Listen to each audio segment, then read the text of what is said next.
എന്താണ് കഫക്കെട്ട്? എന്തുകൊണ്ടൊക്കെയാണ് ഈ കഫക്കെട്ട് വീണ്ടും വീണ്ടും വരുന്നത്? ഈ ബെഡ്ഷീറ്റ്, തലയണ കവറ്, തലയണയിലും കിടക്കയിലും ഒക്കെ പൊടി, അലർജൻസ്, ഡസ്റ്റ് മൈറ്റ്സ് ഇതൊക്കെ എന്താണ് നമ്മളുടെ ഈ ഒരു ബെഡ്ഷീറ്റിലൊക്കെ പറ്റി പിടിച്ചിട്ടുണ്ടാകും. നമ്മൾ കിടക്കുന്ന സമയത്ത് അല്ലെങ്കിൽ ഉറങ്ങുന്ന സമയത്ത് ഇവ നമ്മളുടെ മൂക്കിലൂടെ ഉള്ളിലേക്ക് പ്രവേശിക്കും. ഒരാഴ്ചയിൽ ഒരു ദിവസമെങ്കിലും ഒരു ഡീപ്പ് ക്ലീനിങ് ചെയ്യുക. റൂമിലൊക്കെ പൊടികളൊക്കെ പറ്റി പിടിച്ചിട്ടുണ്ടെങ്കിലും എല്ലാം എടുത്ത് മാറ്റിയിട്ടൊരു ഡീപ്പ് ക്ലീനിങ് ചെയ്യുന്നത് വളരെ നല്ലതാണ്. നമ്മൾ ഉപയോഗിച്ച എണ്ണ വീണ്ടും വീണ്ടും ഉപയോഗിക്കുമ്പോൾ അതിൽ ദോഷകരമായിട്ടുള്ള സംയുക്തങ്ങൾ ഉണ്ടാവുകയാണ് ചെയ്യുന്നത്. അത് നമ്മളുടെ ശരീരത്തിനും ശ്വാസകോശത്തിനും എല്ലാം ഉപദ്രവകരമായിട്ടുള്ള കോമ്പോണൻസ് ആണ്.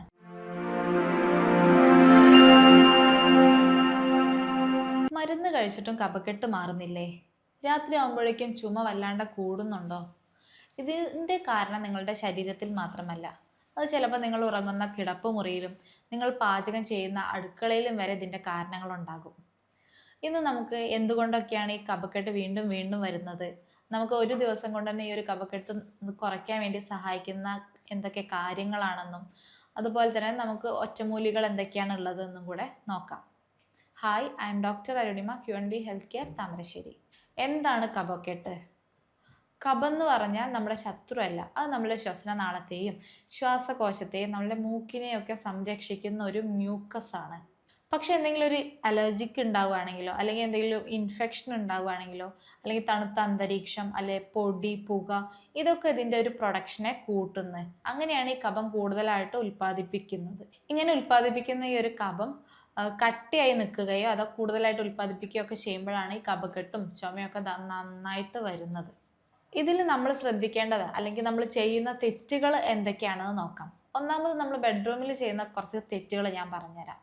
അതിലൊന്നാമത്തെ തന്നെ നമ്മളുടെ ഈ ഒരു പൊടി പിടിച്ചിട്ടുള്ള ബെഡും തലയണയൊക്കെ. ഈ ബെഡ്ഷീറ്റ്, തലയണ കവറ്, തലയണയിലും കിടക്കയിലും ഒക്കെ നമ്മൾ കിടക്കുന്ന സമയത്തുള്ള ഡെഡ് സ്കിന്നും ഉണ്ടാകും. അതുപോലെ തന്നെ പൊടി, അലർജൻസ്, ഡസ്റ്റ് മൈറ്റ്സ് ഇതൊക്കെ നമ്മളുടെ ഈ ഒരു ബെഡ്ഷീറ്റിലൊക്കെ പറ്റി പിടിച്ചിട്ടുണ്ടാകും. നമ്മൾ കിടക്കുന്ന സമയത്ത് അല്ലെങ്കിൽ ഉറങ്ങുന്ന സമയത്ത് ഇവ നമ്മളുടെ മൂക്കിലൂടെ ഉള്ളിലേക്ക് പ്രവേശിക്കും. അങ്ങനെയാകുമ്പോൾ അവിടെ വീണ്ടും ഒരു ഇൻഫ്ലമേഷൻ ഉണ്ടാവുകയാണ് ചെയ്യുന്നത്. അങ്ങനെ ഉണ്ടാകുമ്പോൾ ഈ കഫം വീണ്ടും വീണ്ടും പ്രൊഡ്യൂസ് ചെയ്തുകൊണ്ടിരിക്കും. അങ്ങനെ നമുക്ക് വീണ്ടും ശ്വാസമുട്ടലും ഉണ്ടാവുന്നുണ്ട്. സോ ആഴ്ചയിൽ ഒരു ദിവസമെങ്കിലും ഈ ഒരു ബെഡ്ഷീറ്റും തലയണ കവറും ചുടുവെള്ളത്തിൽ ഒന്ന് വാഷ് ചെയ്യാൻ വേണ്ടി ശ്രദ്ധിക്കാം. രണ്ടാമത്തതാണ് നമ്മൾ എയർ കണ്ടീഷണർ തെറ്റായ രീതിയിലുള്ള ഉപയോഗിക്കുന്നത്. അത് എങ്ങനെയാണെന്ന് വെച്ചാൽ ഒന്നെങ്കിൽ AC ഡയറക്റ്റായിട്ട് ശരീരത്തിലേക്ക് അടിക്കുന്ന രീതിയിൽ, അതല്ലെങ്കിൽ AC ഫിൽറ്റർ നമ്മൾ ക്ലീൻ ചെയ്യാതിരിക്കുകയാണെങ്കിൽ, അതും അല്ലെങ്കിൽ നമ്മൾ ഈ ഒരു കുറഞ്ഞ താപനിലയിലൊക്കെ AC ഓൺ ആക്കിയിട്ട് കിടക്കുകയാണെങ്കിലൊക്കെ നമ്മളുടെ ആ റൂം വീണ്ടും ഡ്രൈ ആവുകയാണ് ചെയ്യുന്നത്. ഈ പൊടികളും ഒന്നും കൂടെ കൂടുതൽ അവിടെ അങ്ങനെ ഒന്നാകെ പരതുമ്പോൾ അത് വീണ്ടും നമ്മുടെ ശ്വസനനാളത്തിലേക്ക് കയറുന്നുണ്ട്. അങ്ങനെ കയറുമ്പോൾ വീണ്ടും അവിടെ ഒരു നീർക്കെട്ട് ഉണ്ടാവാനും അവിടെ വീണ്ടും ഒരു ഇൻഫ്ലമേഷൻ ഉണ്ടാകാനും അങ്ങനെ വീണ്ടും ഈ ഒരു കഫം പ്രൊഡ്യൂസ് ചെയ്തുകൊണ്ടേ ഇരിക്കുകയാണ് ചെയ്യുന്നത്. സോ AC ഓൺ ആക്കുമ്പോൾ നമ്മൾ ഡയറക്റ്റായിട്ട് ശരീരത്തിലേക്ക് അടിക്കാത്ത രീതിയിൽ ഓൺ ആക്കുക അല്ലെങ്കിൽ ഫിറ്റ് ചെയ്യുക. അതുപോലെ തന്നെ നമ്മളുടെ ഒരു 24 to 27 ആ ഒരു ഡിഗ്രിയിൽ മെയിൻറ്റെയിൻ ചെയ്യുക. ഇതൊക്കെ കൂടി AC ഓൺ ആക്കുമ്പോൾ ശ്രദ്ധിക്കേണ്ടതാണ്. അടുത്തതാണ് നമ്മൾ ഈ ജനലുകളൊന്നും ഒരിക്കലും തുറക്കാതിരിക്കുമ്പോൾ. അതായത് നമ്മളിപ്പോൾ വർക്കേഴ്സൊക്കെ ആകുമ്പോൾ രാവിലെ പോകുന്നു, രാത്രി വരുന്നു, അങ്ങനെയൊക്കെ ആകുമ്പോൾ നമ്മൾ ജനലുകളൊന്നും തുറന്ന് ഇടാതിരിക്കുമ്പോൾ ഈ നമ്മളുടെ റൂമിലൊരു എയർ സർക്കുലേഷൻ നടക്കുന്നില്ല. ശരിയായ രീതിയിലുള്ള നല്ല ശുദ്ധമായിട്ടുള്ള ഒരു വായു സഞ്ചാരം ഒന്നും നടക്കാതെ വരുമ്പോൾ ഓൾറെഡി ഉള്ള അലർജൻസും പൊടികളും ഒക്കെ വീണ്ടും വീണ്ടും നമ്മളിലേക്ക് തന്നെ വീണ്ടും വന്നുകൊണ്ടേയിരിക്കും. അങ്ങനെ ഉണ്ടാകുമ്പോൾ ഈ ഒരു മ്യൂക്കസ് പ്രൊഡക്ഷൻ കൂടുകയും വീണ്ടും കഫക്കെട്ടൊക്കെ ഉണ്ടാകാനുള്ള ചാൻസ് ഉണ്ട്. നാലാമത്തതാണ് നമ്മളുടെ ഈ ഒരു റൂം ഫ്രഷ്നർ ഉപയോഗിക്കുകയാണെങ്കിൽ അല്ലെങ്കിൽ എന്തെങ്കിലും സുഗന്ധദ്രവ്യങ്ങളൊക്കെ ഉപയോഗിക്കുമ്പോൾ, അതായത് നമ്മളുടെ റൂം ഫ്രഷ്നർ അതുപോലെ തന്നെ സുഗന്ധ മെഴുകുതിരികൾ, അഗർബത്തികളൊക്കെ ഉപയോഗിക്കുമ്പോൾ അത് നമ്മളെ ശ്വാസകോശത്തെയും ശ്വസനനാളത്തെയൊക്കെ പ്രകോപിപ്പിച്ചിട്ട് വീണ്ടും ചുമയും ഈ ഒരു കഫക്കെട്ടൊക്കെ ഉണ്ടാകാൻ വേണ്ടി കാരണമാകുന്നുണ്ട്. ഇത്രയും കാര്യങ്ങളാണ് നമ്മൾ ബെഡ്റൂമിൽ ശ്രദ്ധിക്കേണ്ടത്. അതുകൂടാതെ നമ്മൾ നോക്കേണ്ടത് എന്താണെന്ന് വെച്ചാൽ ഒരാഴ്ചയിൽ ഒരു ദിവസമെങ്കിലും ഒരു ഡീപ്പ് ക്ലീനിങ് ചെയ്യുക. റൂമിലൊക്കെ പൊടികളൊക്കെ പറ്റി പിടിച്ചിട്ടുണ്ടെങ്കിലും എല്ലാം എടുത്ത് മാറ്റിയിട്ടൊരു ഡീപ്പ് ക്ലീനിങ് ചെയ്യുന്നത് വളരെ നല്ലതാണ്. ഇനി നമ്മൾ അടുക്കളയിൽ ചെയ്യുന്ന തെറ്റുകൾ എന്തൊക്കെയാണെന്ന് നോക്കുമ്പോൾ, ഒന്നാമത്തതാണെങ്കിൽ അവിടുത്തെ പുക. അതായത് മരത്തിൻ്റെ അടുപ്പാണെങ്കിലോ അല്ലെങ്കിൽ കൽക്കരി ഉപയോഗിക്കുന്നതാണെങ്കിലോ അല്ലെങ്കിൽ എക്സോസ്റ്റ് ഇല്ലാത്ത അടുക്കളയൊക്കെ ആണെങ്കിൽ നമ്മൾ ഈ പുകയാണ് നന്നായിട്ട് ശ്വസിക്കുന്നത്. ഇത് നമ്മളുടെ ശ്വസന നാളത്തിലേക്കും അതുപോലെ തന്നെ ലങ്സിലൊക്കെ എത്തുമ്പോൾ അവിടെ ഇൻഫെക്ഷൻ ഉണ്ടാക്കാനും ഈ കഫം വീണ്ടും വീണ്ടും ഉണ്ടാവാനും കഫക്കെട്ട് ഉണ്ടാവാനും ഒക്കെ കാരണമാകുന്നുണ്ട്. രണ്ടാമത്തതാണ് റിപ്പീറ്റഡ്ലി ഹീറ്റഡ് ആയിട്ടുള്ള ഓയിൽ ഉപയോഗിക്കുമ്പോൾ. അതായത് നമ്മൾ ഉപയോഗിച്ച എണ്ണ വീണ്ടും വീണ്ടും ഉപയോഗിക്കുമ്പോൾ അതിൽ ദോഷകരമായിട്ടുള്ള സംയുക്തങ്ങൾ ഉണ്ടാവുകയാണ് ചെയ്യുന്നത്. അത് നമ്മളുടെ ശരീരത്തിനും ശ്വാസകോശത്തിനും എല്ലാം ഉപദ്രവകരമായിട്ടുള്ള കോമ്പോണൻസ് ആണ്. മൂന്നാമത്തതാണ് ഡീപ്പ് ഫ്രൈഡ് ആയിട്ടുള്ള ഭക്ഷണങ്ങൾ കഴിക്കുമ്പോൾ. അതായത് പ്രോസസ്ഡ് ഫുഡ്, അതുപോലെ തന്നെ നന്നായി കരിച്ചതും പൊരിച്ചതുമായിട്ടുള്ള ഭക്ഷണങ്ങളൊക്കെ കഴിക്കുമ്പോൾ അതാണെങ്കിൽ നമ്മുടെ ശരീരത്തിന് ദോഷകരമായിട്ടുള്ള രീതിയിൽ എഫക്റ്റ് ചെയ്യുന്നുണ്ട്. പ്രത്യേകിച്ചും ഈ ഒരു മധുര പലഹാരങ്ങളൊക്കെ കഴിക്കുന്നത് ഈ കഫം കൂട്ടുന്നതിന് കാരണമാകുന്നുണ്ട്. നാലാമത്തതാണ് തണുത്ത ഭക്ഷണങ്ങളും പാനീയങ്ങളൊക്കെ.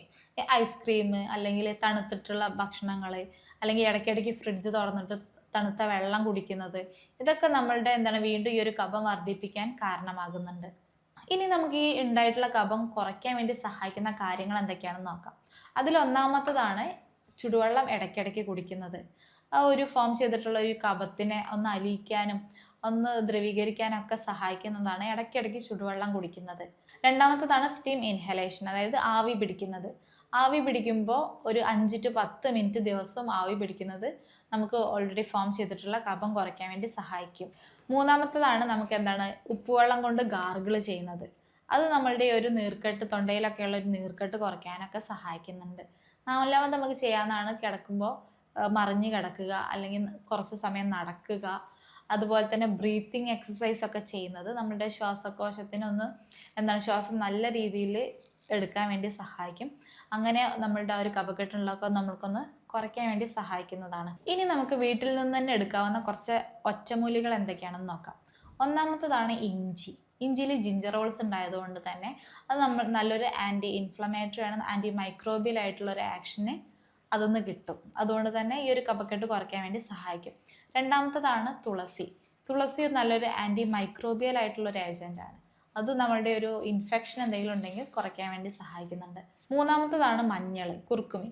ഈ കുർക്കുമിനിൽ നല്ലൊരു ആൻറ്റി ഇൻഫ്ലമേറ്ററി ആണ്, അതുപോലെ തന്നെ ആൻറ്റി മൈക്രോബിയൽ ആയിട്ടുള്ള ആക്ഷൻ ഉണ്ടായതുകൊണ്ട് തന്നെ ഇൻഫെക്ഷൻസ് കുറയ്ക്കാനും അതുപോലെ തന്നെ നമ്മളുടെ ഒരു കഫക്കെട്ട് കുറയ്ക്കാനൊക്കെ സഹായിക്കുന്നതാണ്. നാലാമത്തതാണ് കുരുമുളക്. കുരുമുളകാണെങ്കിൽ കുറച്ചെടുത്തിട്ട് ചുടുവെള്ളത്തിലൊക്കെ മിക്സാക്കി കുടിക്കുന്നത് വളരെ നല്ലതാണ്. ശ്വാസമുട്ടൽ കുറയ്ക്കാനൊക്കെ സഹായിക്കും. അടുത്തതാണ് തേന്. തേന് നമ്മൾക്ക് രാത്രിയിൽ ചുമയൊക്കെ ഉണ്ടെങ്കിൽ ഒരു ടീസ്പൂൺ വെച്ച് കഴിക്കുന്നത് വളരെ നല്ലതാണ്. ഇനി നമ്മൾ രാത്രിയിൽ കിടക്കുമ്പോൾ ശ്രദ്ധിക്കേണ്ട കാര്യങ്ങൾ എന്തൊക്കെയാണെന്ന് നോക്കുമ്പോൾ, ഒന്നാമത് കിടക്കുമ്പോൾ തല കുറച്ചൊന്ന് ഉയർത്തി വെച്ച് വേണം കിടക്കാൻ. രണ്ടാമത് AC ഡയറക്റ്റായിട്ട് അടിക്കുന്ന രീതിയിൽ കിടക്കാതിരിക്കുക. മൂന്നാമത് കിടക്കുന്നതിൻ്റെ മുന്നേ ഹെവി ആയിട്ടുള്ള ഭക്ഷണങ്ങൾ കഴിക്കാതിരിക്കുക. നാലാമത്തത് കിടക്കുന്നതിൻ്റെ മുന്നേ പുകവലി ഒഴിവാക്കുന്നത്. ഇനി ശ്രദ്ധിക്കേണ്ടത് എന്താണെന്ന് വെച്ചാൽ ശ്വാസമുട്ടലുണ്ട്, അതായത് 3 ആഴ്ചയിൽ കൂടുതൽ ചുമ നിൽക്കുന്നുണ്ട്, കടുത്ത പനിയുണ്ട്, ശ്വാസതടസ്സമുണ്ട്, ഇങ്ങനെയുള്ള കുറച്ച് ലക്ഷണങ്ങളൊക്കെ കാണിക്കുകയാണെങ്കിൽ നമ്മൾ ഈ വീട്ടിൽ റെമഡീസ് എടുത്തിട്ട് നിൽക്കാതെ ഒരു ഡോക്ടറുടെ സഹായം തേടണം. കഫക്കെട്ട് മാറാൻ മരുന്ന് മാത്രമല്ല അതിനൊരു പരിഹാരം. മരുന്നിൻ്റെ കൂടെ തന്നെ നമ്മൾ ബാക്കി കുറച്ച് കാര്യങ്ങളും കൂടെ ശ്രദ്ധിക്കണം. അത് ഏതൊക്കെയാണോ, ഒന്ന് നമ്മൾ ക്ലീൻ ആയിട്ട് വെക്കുക, അതായത് വീടും പരിസരവും അതുപോലെ തന്നെ ബെഡ്റൂം ഒക്കെ പൊടിരഹിതമാക്കി വെക്കുക. ഈ സ്മോക്കിങ് ഉള്ളവരാണെങ്കിൽ അത് പാടെ നിർത്തുക. പിന്നെ ഇടയ്ക്കിടയ്ക്ക് ചുടുവെള്ളം കുടിക്കുക. കിടക്കുന്നതിന് മുന്നേ ആണെങ്കിലും ഹെവി ആയിട്ടുള്ള ഭക്ഷണങ്ങൾ കഴിക്കാതിരിക്കുക. ഇത്തരം കാര്യങ്ങളൊക്കെ ശ്രദ്ധിക്കുമ്പോൾ തന്നെ നമുക്ക് നമ്മളുടെ ഈ ഒരു കഫക്കെട്ടിന് ഒരു പരിഹാരം കണ്ടെത്താൻ സഹായിക്കുന്നതാണ്. ഇന്നത്തെ ഈ വീഡിയോയിൽ എന്തെങ്കിലും സംശയമുണ്ടെങ്കിൽ താഴെ കാണുന്ന നമ്പറിൽ ബന്ധപ്പെടാവുന്നതാണ്. മറ്റൊരു വീഡിയോ ആയിട്ട് വീണ്ടും കാണാം. Thank you.